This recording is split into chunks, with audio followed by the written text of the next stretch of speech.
Cumprimento a igreja com a paz do Senhor. Os irmãos podem se assentar em nome de Jesus. Eu louvo a Deus por essa oportunidade que o Senhor me concede de poder, esta noite, mais uma vez, transmitir a palavra de Deus aos irmãos. Eu estava ali no meu canto, preocupado. Eu estava ali no meu canto, orando ao Senhor, para que Ele direcionasse a minha vida, direcionasse a minha mente, direcionasse as minhas palavras, para que eu pudesse trazer aos irmãos a palavra que Ele colocou no meu coração, hoje à tarde, para que eu transmitisse aos irmãos. Eu gostaria de estar lendo a Bíblia Sagrada, livro de Lucas, Lucas capítulo de número 15, versículo de número 11 a seguir. Eu gostaria de fazer com a igreja uma leitura compartilhada. Eu vou ler o primeiro versículo e pediria que a igreja lesse os demais, até nós fazermos toda a leitura até o versículo de número 32. Lucas, capítulo de número 15, versículo 11 ao 32. Você que trouxe a sua Bíblia, não deixe de abrir a sua Bíblia. Abra a sua Bíblia. Glória a Deus. Abra o seu coração também, né? Para que o Senhor fale contigo nesta noite. Todos acharam amém? Amém. A parábola do filho pródigo. E disse: certo homem tinha 2 filhos. E o mais moço deles disse ao pai: Pai, dá-me a parte da fazenda que me pertence. E ele repartiu com eles a fazenda. E poucos dias depois, o filho mais novo, ajuntando tudo, partiu para uma terra longínqua e ali desperdiçou toda a sua fazenda, vivendo dissolutamente.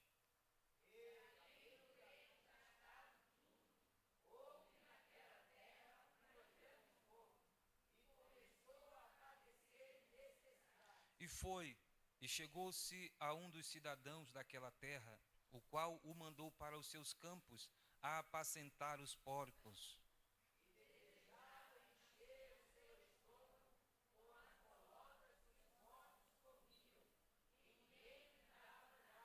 E tornando em si, disse: quantos jornaleiros de meu pai têm abundância de pão, e eu aqui pereço de fome.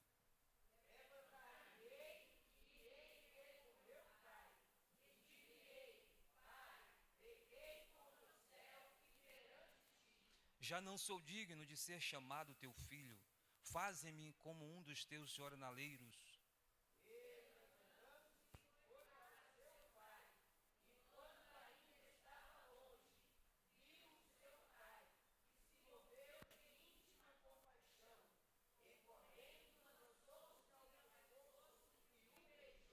E o filho lhe disse: Pai, pequei contra o céu e perante ti, e já não sou digno de ser chamado teu filho.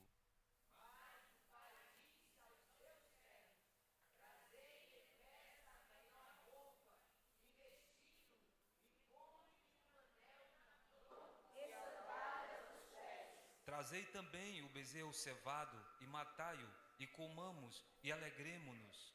Porque este meu filho estava morto e reviveu, tinha-se perdido e foi achado, e começaram a alegrar-se. E o seu filho mais velho estava no campo, e quando veio e chegou perto da casa, ouviu a música e as danças.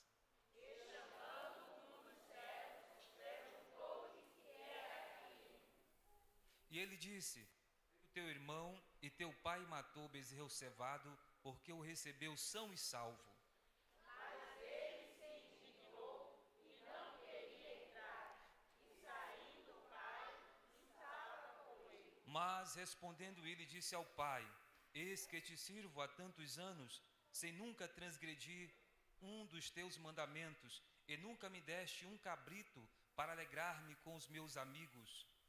Vindo, porém, este teu filho, que desperdiçou a tua fazenda com as meretrizes, mataste E ele lhe disse: Filho, tu sempre estás comigo, e todas as coisas minhas são tuas.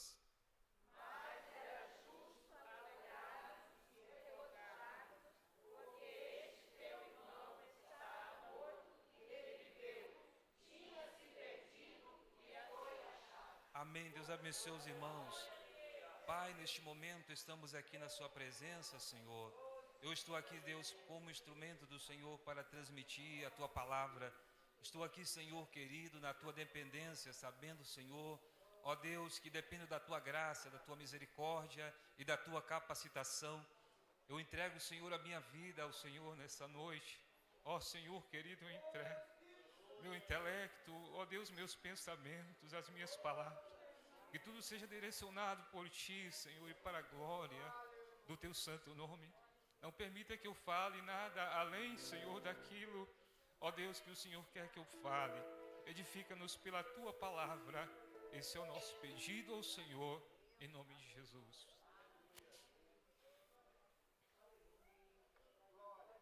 Meus irmãos, eu louvo a Deus por essa oportunidade. Eu sei que sempre quando me coloco aos pés do Senhor, eu sempre oro a Deus e lhe digo: Senhor, eu sou dependente de Ti. Eu queria ser um grande pregador, mas eu não sou um grande pregador.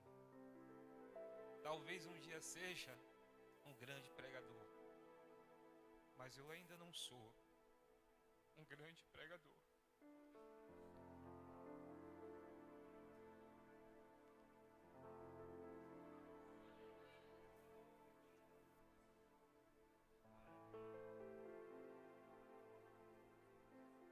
Mas não tenho também essa ambição de ser. Eu não tenho essa ambição de ser um grande pregador.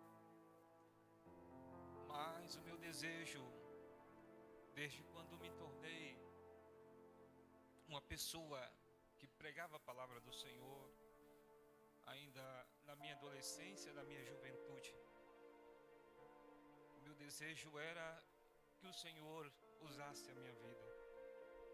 O desejo era que o Senhor usasse-me para que falasse com pessoas, com vidas que carecessem ouvir a sua voz. Eu recebi muitas dádivas de Deus, muitas dádivas espirituais, mas eu paguei muito preço para que eu recebesse isso. Eu precisei orar muito, precisei santificar muito a minha vida, deixei muitas coisas para trás e tenho deixado até hoje para servir ao Senhor. Eu estava nessa tarde meditando nesta passagem bíblica, nesta parábola do filho pródigo, que o Senhor Jesus, Ele, dentre muitas parábolas que Ele ministrou, e a parábola do filho pródigo, na verdade, é uma continuação do capítulo 15, versículo 1, onde Jesus fala da parábola da ovelha e da dracma perdidas. E ele termina no capítulo 15, versículo 32, falando do filho pródigo. Jesus tinha as suas maneiras de ensinar, Jesus tinha as suas maneiras de se comunicar. E uma delas era por parábolas, porque as parábolas tornavam os ensinamentos mais compreensíveis às pessoas. Então Jesus pegava algum exemplo, alguma história, um elemento da natureza, algo que as pessoas pudessem compreender a mensagem que ele estava pregando. E tanto a parábola da dracma perdida, tanto a parábola da ovelha perdida, tanto a parábola do filho pródigo, quando nós a lemos e nós as ajuntamos, o Senhor Jesus, ele estava falando de busca de perdido. O Senhor Jesus estava falando de de busca daqueles que haviam se desgarrado. Ele estava falando de busca de vidas, de pessoas que haviam se desviado. Ele estava falando de amor, ele estava falando de compaixão, ele estava falando de resgate, ele estava falando de fato, de verdade, de buscar, não seja lá qual fosse a forma, aqueles que estavam perdidos e se achavam perdidos dentro da casa de Deus. Quando ele cita a parábola das dracmas perdidas, perdidos, desgarrados como ovelhas que saem também do aprisco e se perde. E ele fala que o pastor deixa as 99 e vai em busca da ovelha perdida. Ele cita a parábola do filho pródigo, que também sai da casa do pai, sai do seio da sua família e ele se perde. E ele tem o desejo de retornar, ele retorna para a casa do seu pai.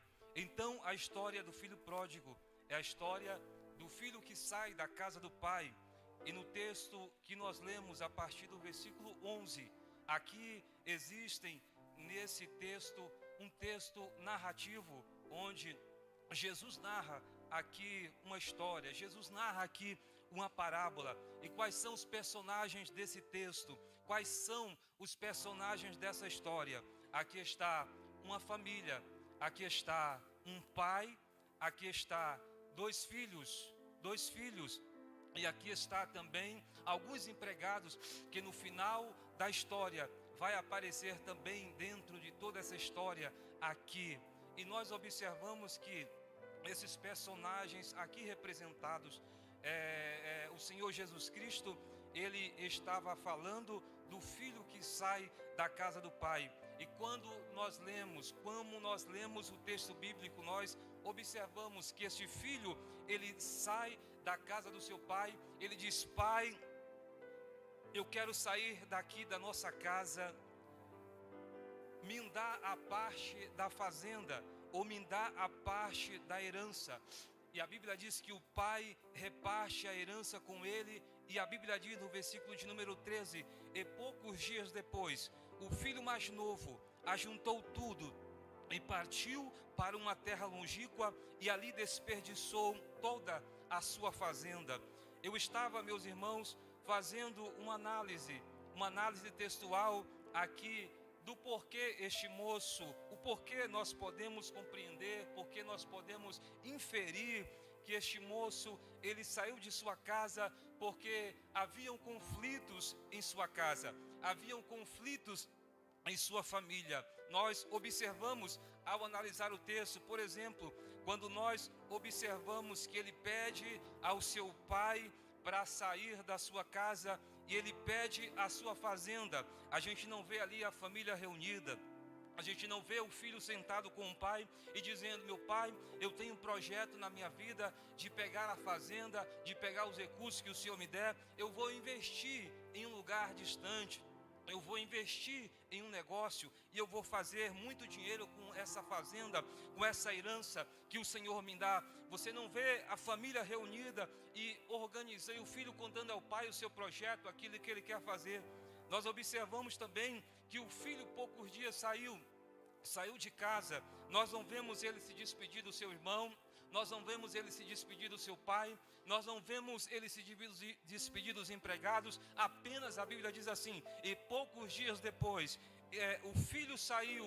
E ele saiu para onde? Ele saiu para uma terra longínqua. Por que que o filho sai para uma terra longínqua? Ele queria sair para um lugar onde fosse muito distante dos seus pais, onde fosse muito distante da sua família, onde fosse muito distante do seu irmão, onde fosse muito distante dos seus empregados. Ou seja, ele queria ir para longe, ele queria, na verdade, sumir, na verdade, ele queria desaparecer, mas ele não tinha aqui com a sua fazenda um projeto para a sua vida, ele não tinha um projeto. E nós observamos também que possivelmente havia um conflito entre a sua família, quando eu leio e que o filho, ele, ao pensar em voltar depois de perder tudo, versículo 21, ele diz assim: o filho disse: pai, pequei contra o céu e perante de ti, e já não sou digno de ser chamado teu filho. O filho, quando ele perde tudo, ele diz: eu vou voltar para a casa do meu pai. Ele diz assim: pai, pequei contra o céu e perante ti. Observe que o filho vai aproximar-se do pai com o pensamento de pedir perdão ao pai, e dizendo: pai, eu pequei contra o céu, eu pequei contra ti. Então observamos, e eu observo aqui, analisando o texto, que ele saiu porque havia conflitos, e esses conflitos fizeram com que ele saísse, e ele tinha um projeto para realizar. Possivelmente pensando na sua cabeça, ele tinha algo para fazer, algo a realizar com tudo aquilo que ele havia recebido. Mas nós observamos que aquele jovem, ele sai da casa do seu pai com a sua herança na mão. Mas aquele jovem, ele sai depois de possivelmente haver conflitos entre a sua família, depois de ele não ouvir, quem sabe, conselhos do seu pai, depois de ele sair talvez com a sua cabeça quente, ele vai, mas ele não soube administrar. E a Bíblia Sagrada diz que ele, levando a sua herança, versículo de número 14, e havendo ele gastado tudo, houve naquela terra uma grande fome, e começou a padecer necessidades. E chegou a um dos cidadãos daquela terra, o qual mandou para os seus campos a apacentar os porcos, e desejava encher o seu estômago com as bolotas que os porcos comiam, e ninguém lhe dava nada. O moço sai da casa do seu pai, sem um projeto na mesa, na mão. Ele sai, quem sabe, com a cabeça quente, pensando que talvez investiria em alguma coisa para que multiplicasse aquele seu dinheiro. Mas quando ele está nesse pensamento, quem sabe, vem os seus amigos. Os seus amigos talvez se aproximam dele. E quando a pessoa tem dinheiro, muitas vezes é melhor para se aceitar. Você tem dinheiro, eu vou estar ao seu lado. Muitas vezes acontece dessa forma. E logo ele acha amigos, pessoas que estivessem ao seu lado. Mas esses seus amigos, a Bíblia diz, a vida dissoluta é uma vida imoral.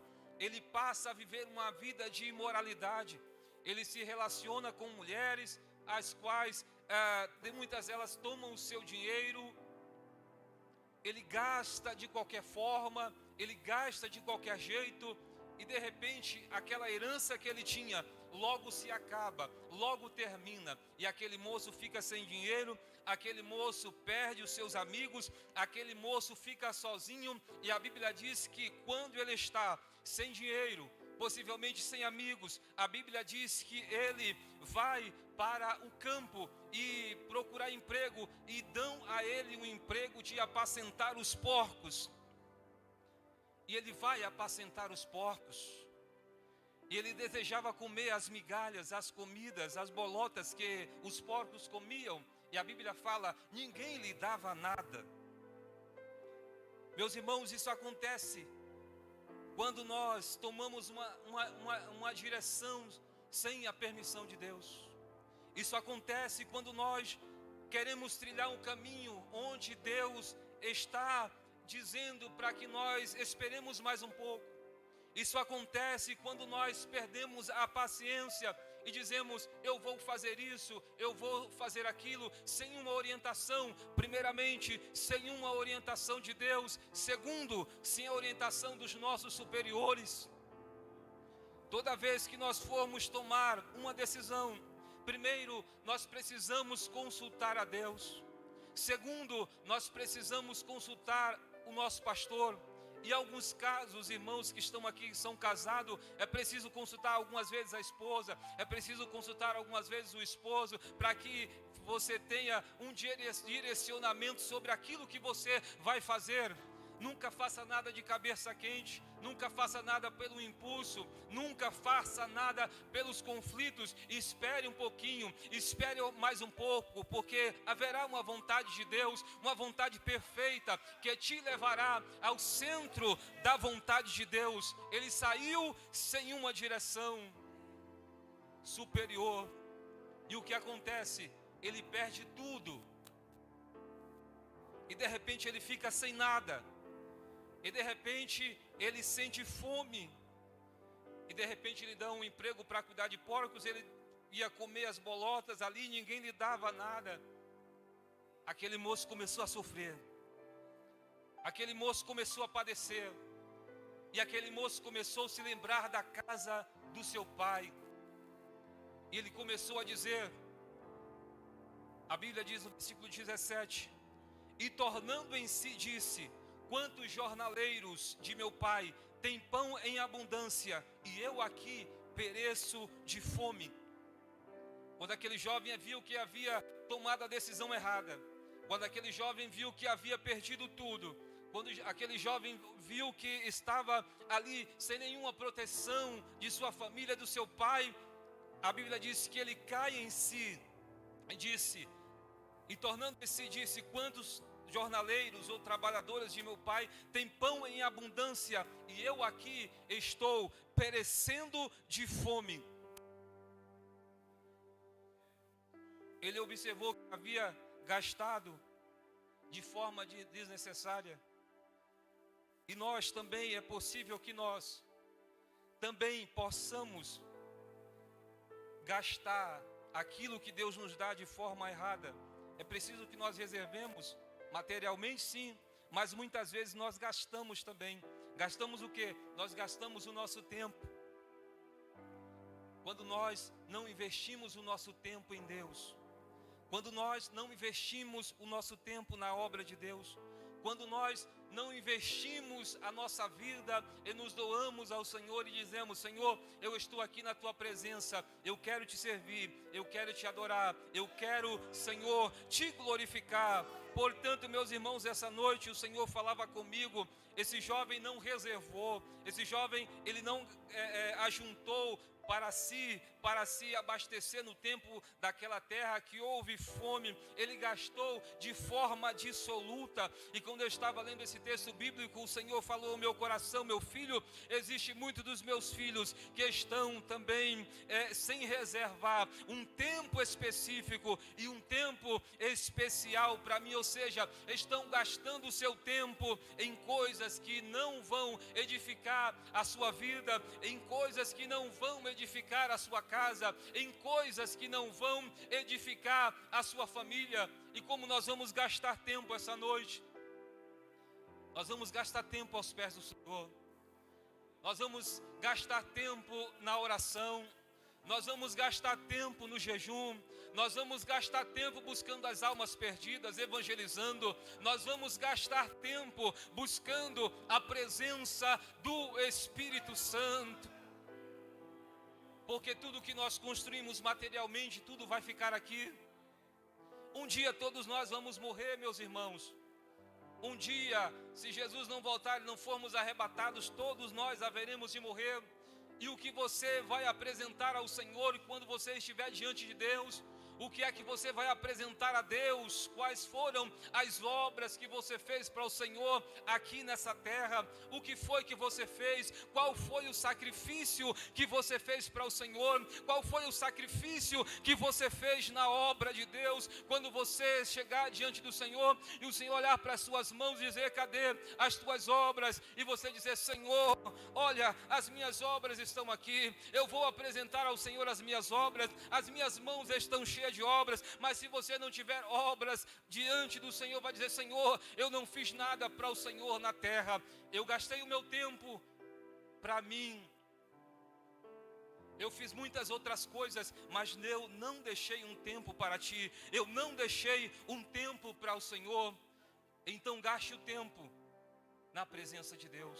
Gaste o tempo na obra do Senhor. Jovens, gaste tempo fazendo a vontade de Deus, fazendo a obra de Deus, se enchendo do Espírito Santo do Senhor. E tornando em si disse: quantos jornaleiros de meu pai têm pão em abundância, e eu aqui pereço de fome.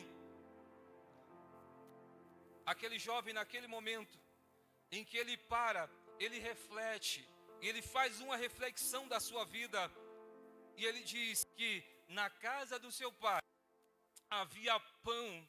E ele se lembra de que na casa do seu pai havia pão. O que é pão para nós aqui essa noite? Pão para nós aqui essa noite é a palavra de Deus. Pão para nós aqui essa noite é a palavra do Senhor nas nossas vidas. Ele disse: na casa do meu pai tem pão em abundância, e eu estou aqui perecendo de fome.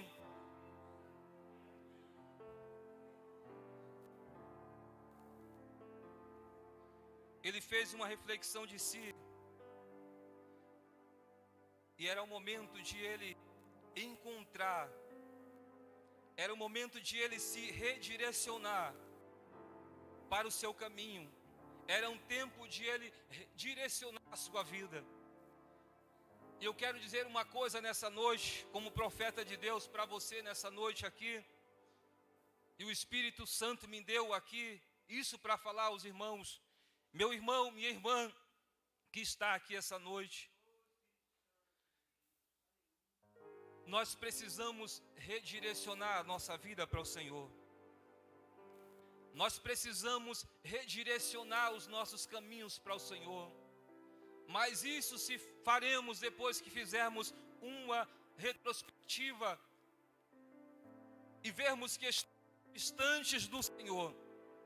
E vemos que estamos distante da sua presença, e vemos que estamos distantes da sua glória, e vemos que estamos distantes do seu mover, e vemos que estamos distantes da casa do Senhor, distantes da glória do Senhor, distantes da presença do Senhor. É necessário nós redirecionarmos o nosso caminho, é necessário nós redirecionarmos a nossa vida.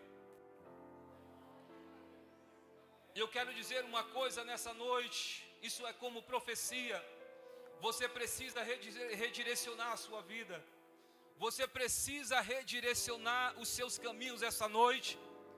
Você estava caminhando por um caminho, você estava certo no seu caminho, você estava caminhando por caminhos perfeitos, você estava andando no centro da vontade de Deus, os céus estavam sobre a sua vida, te protegendo, te guardando, te livrando.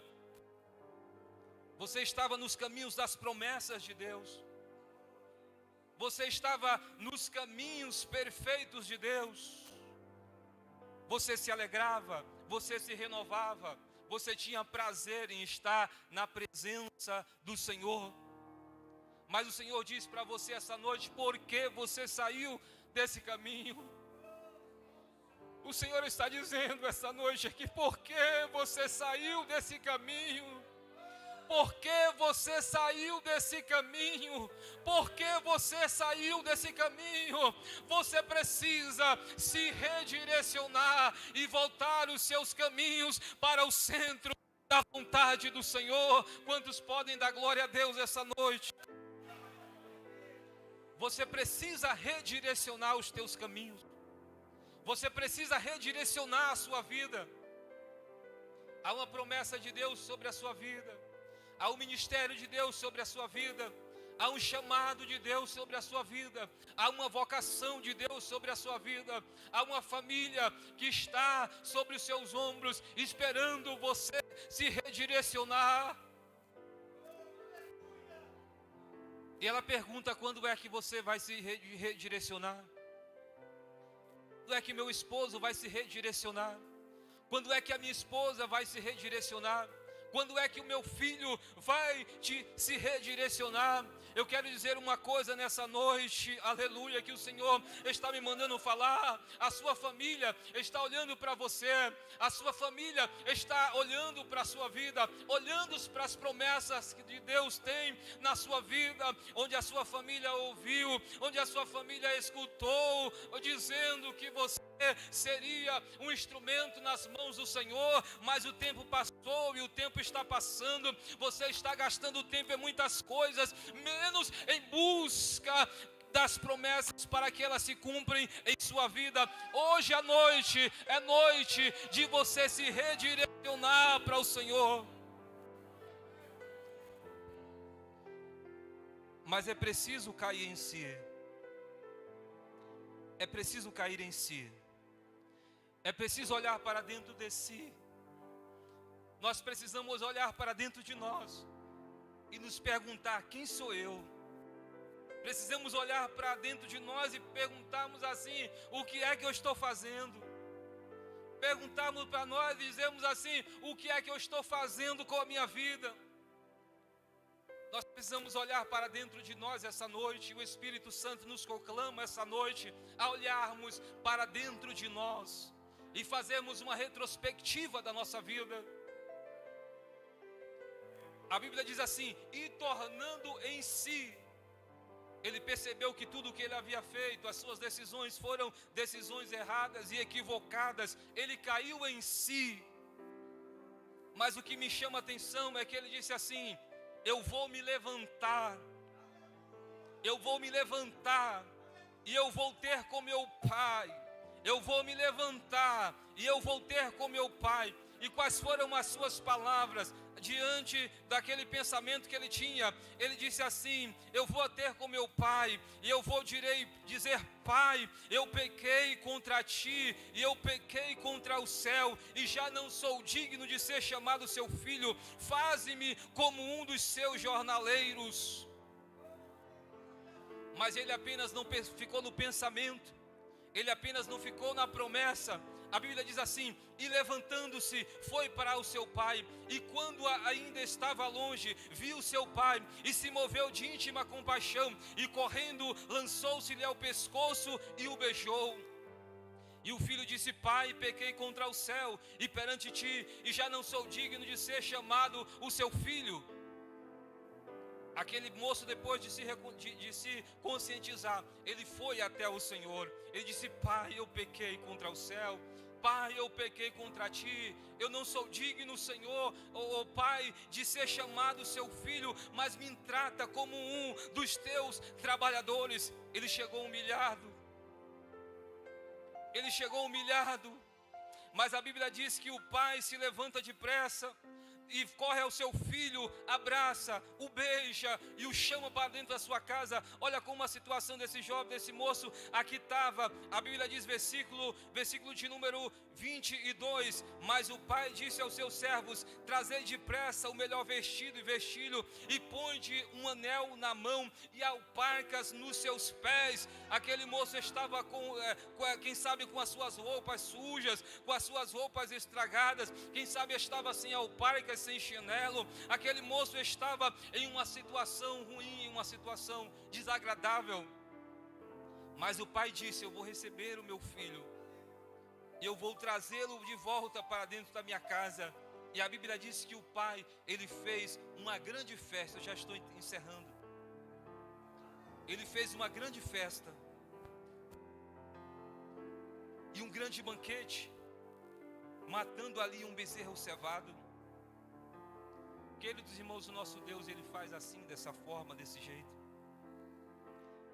Mas não esqueça disso. Não saia, não faça, não se mova. Por mais que haja conflitos, sem que haja uma voz no céu que ele mande: meu filho, vai. Ouça a voz de Deus, ouça a voz do seu pastor. Segunda coisa, eu já estou encerrando, entregando o pastor Jânio. Redirecione a sua vida, redirecione os teus caminhos.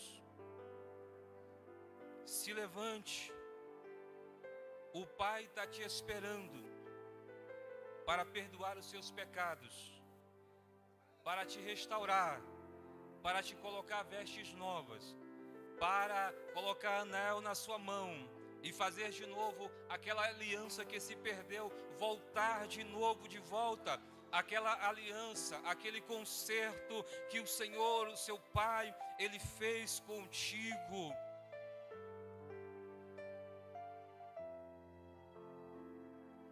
Agora, o que me chama a atenção na parte final da história é que o filho chega e ali está uma grande festa. O filho mais velho chega, estava no campo, e quando o filho mais velho chega, a Bíblia diz que havia uma grande festa. Ele pergunta para um dos empregados: o que está acontecendo aqui? Ele falou: o teu irmão voltou e o teu pai pai recebeu e fez uma festa porque recebeu são e recebeu salvo. A Bíblia fala que o filho ficou indignado e ele não queria entrar para participar da festa. Ele ficou chateado e ficou do lado de fora e não queria entrar para dentro daquela festa. E por que esse filho, ele não queria entrar para dentro da festa? Ele chega do campo, estava trabalhando, estava lutando junto com seu pai, e de repente tem uma grande festa. Eu vejo aqui, irmãos, alguns erros aqui. Primeiro, eu vejo talvez um erro do empregado. Talvez a mensagem para o filho que vinha do campo, suado, cansado, fosse outra. Olha, o que está acontecendo aqui? O teu irmão estava longe e ele voltou. E o seu pai fez uma grande festa. Mas ele poderia acrescentar, mas era necessário, seu pai ficou feliz, seu pai ficou alegre, né? Por isso que ele fez uma grande festa. Mas ele passou a mensagem. Eu não vejo muito erro no filho, mas eu vejo um pouco de erro aqui, talvez, na história de Jesus, aqui no pai. Porque o filho mais velho estava com ele a todo tempo, em todos os momentos. E ele mesmo se queixa, porque ele estava chateado. Meu pai nunca fez nada para mim, mas para o meu irmão que saiu, meu irmão que fez tantas coisas erradas voltou. Eu não vejo aqui, tem gente que bate nesse rapaz, mas eu não vejo ele aqui. Ele estava apenas chateado, porque ele trabalhou tanto tempo para o seu pai, e não havia, para ele entende assim, que não havia um reconhecimento por parte do seu pai. Ele acordava de manhã cedo, ia trabalhar, retornava do trabalho. A equipe de louvor pode subir já, pode se aprontar, já estou terminando. Mas ele se indigna, e o Senhor falou isso aqui no meu coração. Ele fala, eu não quero entrar. O filho estava machucado, ele estava magoado, ele estava enraivado, porque o seu pai não lhe dava atenção. E o pai fala, filho, todas as coisas que eu tenho são tuas também. Mas não havia reconhecimento. Às vezes existem pessoas que ficam chateadas, às vezes o esposo fica chateado com a esposa fica chateada com o esposo, porque o Senhor falava isso ao meu coração. Essa pessoa que está há tanto tempo com você, essa pessoa que lava as tuas roupas, que faz a tua comida, essa pessoa que está sempre do seu lado, o Senhor falava ao meu coração, cuide mais da sua esposa, cuide mais do seu esposo, cuide mais um pouquinho. Às vezes ela fica chateada, não quer entrar, ele fica chateado. Dessas formas assim, é porque às vezes você não dá uma especial atenção. É por isso que há esse chateamento. E o reconhecimento é muito bom. A recompensa é algo muito bom. O que aquele moço, filho do seu pai mais velho, não recebia nenhuma recompensa pelo seu trabalho. Ele estava chateado. E como isso se resolve? É você reconhecendo. Eu vou fazer para o filho que voltou, pode louvar, irmãs. Eu vou fazer para o filho que voltou, mas eu vou fazer também para o filho que está todos os dias comigo ralando, trabalhando duro. Então essa noite, em nome do Senhor Jesus Cristo, a mensagem que o Senhor tem colocado ao meu coração, eu tenho transmitido ao Senhor. E eu quero, pastor Jânio, conforme a tua permissão, as irmãs vão louvar. Quando as irmãs louvam, irmãos, eu vou orar aqui essa noite, porque o Espírito Santo do Senhor me falava, meu filho, existem pessoas chateadas porque não estão sendo reconhecidas, não estão sendo reconhecidas na sua casa, não estão sendo reconhecidas na igreja, não estão sendo reconhecidas na obra do Senhor, e há um chateamento por isso. Eu quero dizer uma coisa para você, meu irmão, a sua hora e o seu momento vai chegar. Oh glória, você pode dizer essa noite, quando penso que eu já Senhor, vivi, eu estou aqui na reserva, meu Senhor, tudo que eu tinha pra viver. o teu momento vai chegar, a tua hora vai chegar. Deus chega sempre diz, filho, Redirecione a sua ainda vida. tem muita coisa pra acontecer. Coisas grandes e firmes que ainda não sabes. Vai ter surpresa, nem imaginas a novidade. É hora de nós redirecionarmos Mesmo que o tempo da espera esteja dizendo que a sua vez passou, Diga, Senhor, nessa noite, eu quero escute agora a voz daquele que te chamou, daquele que te enviou, dizendo assim: você vai testemunhar mais uma vez, vai poder se alegrar mais uma vez. Receba